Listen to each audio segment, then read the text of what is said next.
Assalamualaikum bang. Waalaikumsalam bang. Ada nasi lemak sini bang Ada bang. Nak try bang nasi lemak bang? Boleh bang. Boleh bang Tengok macam mana bang nasi lemak bangi. Nasi lemak sepinggan bangi guys Oh ni nasi dia. Itu berasap. Berasap panas-panas guys. Kita ambil lauk. Macam-macam lauk ada saya tengok ni. Tengok okey nasi. Ini portion dia. Okey baik. Banyak juga portion. Okey bang. Macam biasa sambal dulu. Sambal nasi lemak bang. Sambal boleh. Saya dengar orang kata rasa mak-mak masak ni. Betul bang. Tengok ni. Oh pekat mak sambal ni. Lepas tu bahan-bahan dia lah macam biasa bahan-bahan.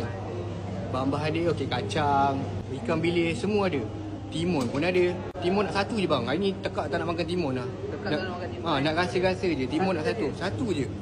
Telur mata boleh. Telur mata. Telur mata boleh kan? Telur mata nak dua bang. Nak dua boleh. Telur mata nak dua. Satu. Cantik. Telur mata nak dua.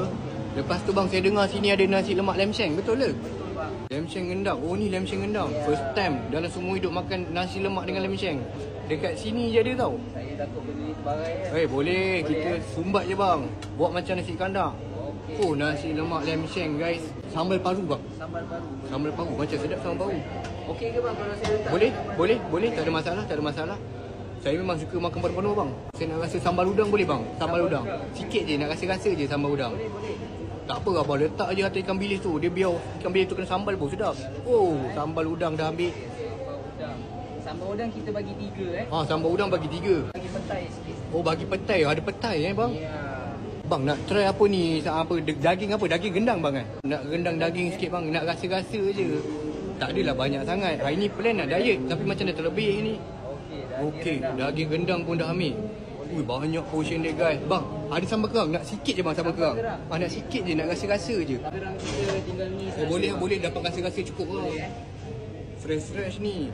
Oh, banyak dah tu bang. Oh, mampus. Tak jadi diet hari ni. Okey, last lah bang. Ayam goreng berempah lah bang. Abang cadang ayam goreng berempah ke ayam sambal? Ayam goreng berempah. Berempah lah Champion bang. Champion kan. Sambal dah biasa. Kita ambil ayam goreng berempah guys. Apa? Tengok ni. Siap ada lagi segedak-segedak dia. Okey bang, terima kasih bang. Kita makan dulu jap Baik, boleh bang. Mantap.